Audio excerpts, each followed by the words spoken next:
Hi, welcome to Learning Teaching Interaction number 2. The role of the Holy Ghost in gospel learning, we learned. Prepare himself or herself spiritually in order to set a good example. And do your best to create an environment with the Spirit. I feel that even when we're teaching secular things, especially when it has to do with marriage and family studies, that we could use the gospel in it. And that we can use the Spirit in it even when we're not using the gospel.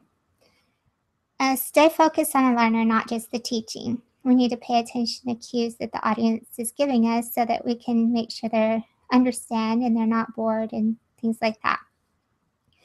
And I thought it was really neat that they said this help the students discover what they need to know. People learn better whenever they discover things or feel like they discovered them. And I'm still working on figuring out how to do that with the workshop. Students learn better when they feel loved and respected. I've experienced this. Whenever you feel more relaxed and comfortable with someone, you're more willing to listen to what they have to say, and your brain works better.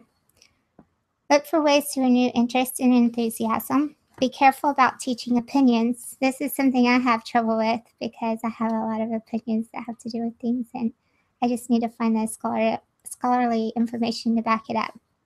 Be careful not to give information that is above the level of readiness.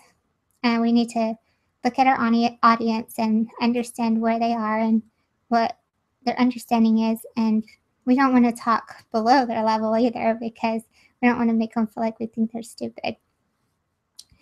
Be careful. Sometimes you will not have enough time to cover all the material, so we have to prioritize. That's going to be hard for me, but with practice, I'm sure I'll get better. Effective teaching edifies. Make sure surroundings are comfortable.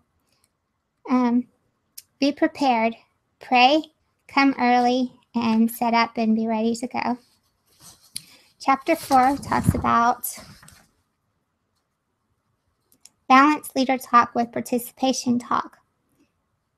We need to, with the adults, they like to have dialogue, and we can learn from them also, and we need to understand see what their understanding is and to learn from them as well as teach them.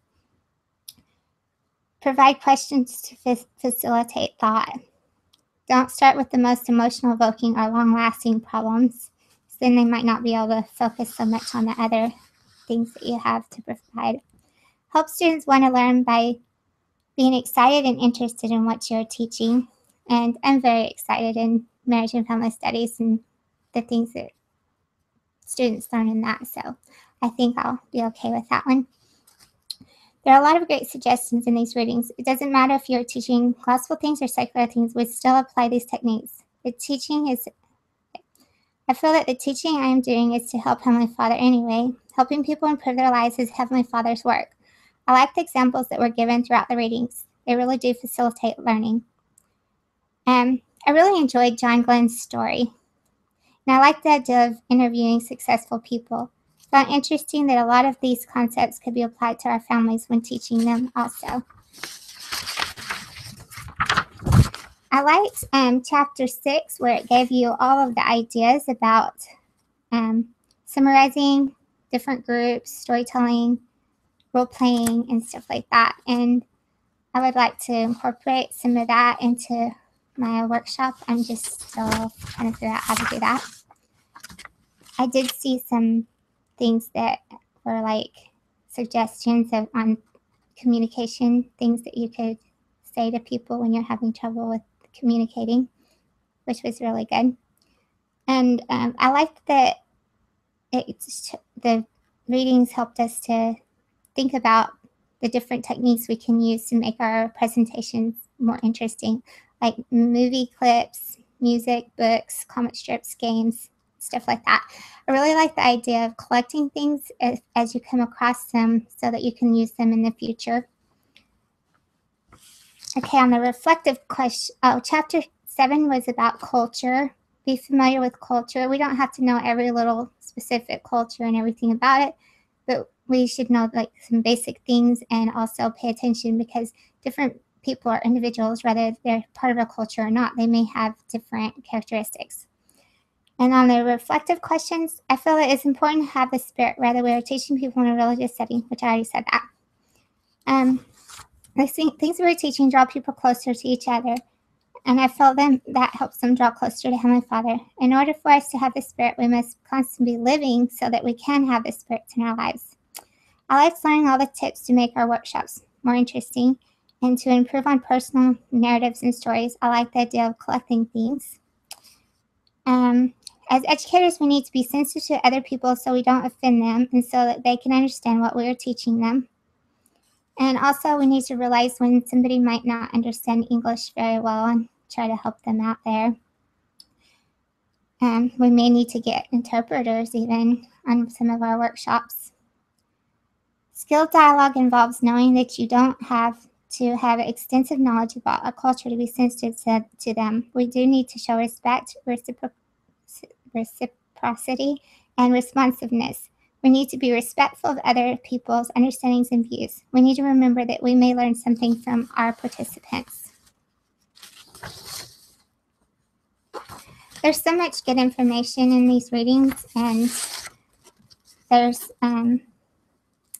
I was interested in the fishbowl group. I haven't seen that done before, but I thought it would be very interesting to watch how the groups responded whenever the ones that couldn't talk on the outside while they were listening to the ones on the inside, and if they seem to get antsy and stuff, and then switch off. And I would like to really see the fishbowl played out.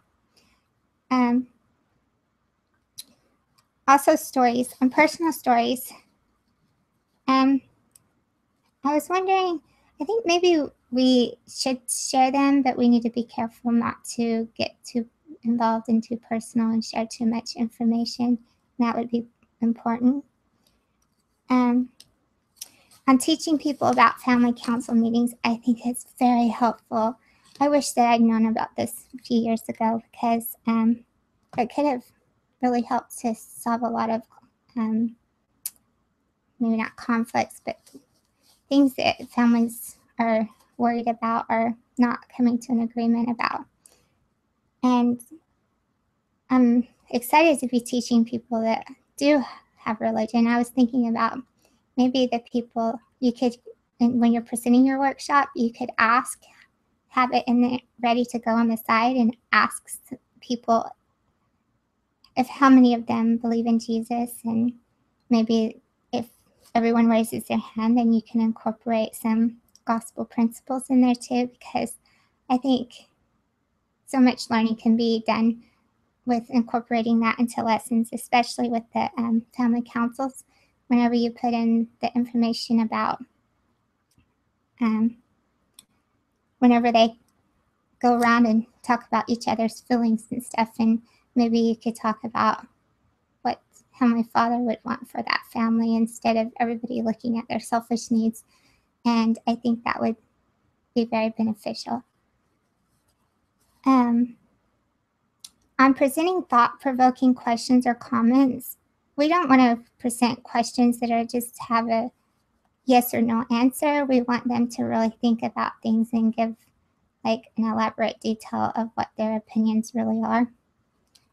And role-playing, we need to make sure that we're not doing it just to have fun, but people are really learning something and learning how to interact from it. And that's all my thoughts. Thank you.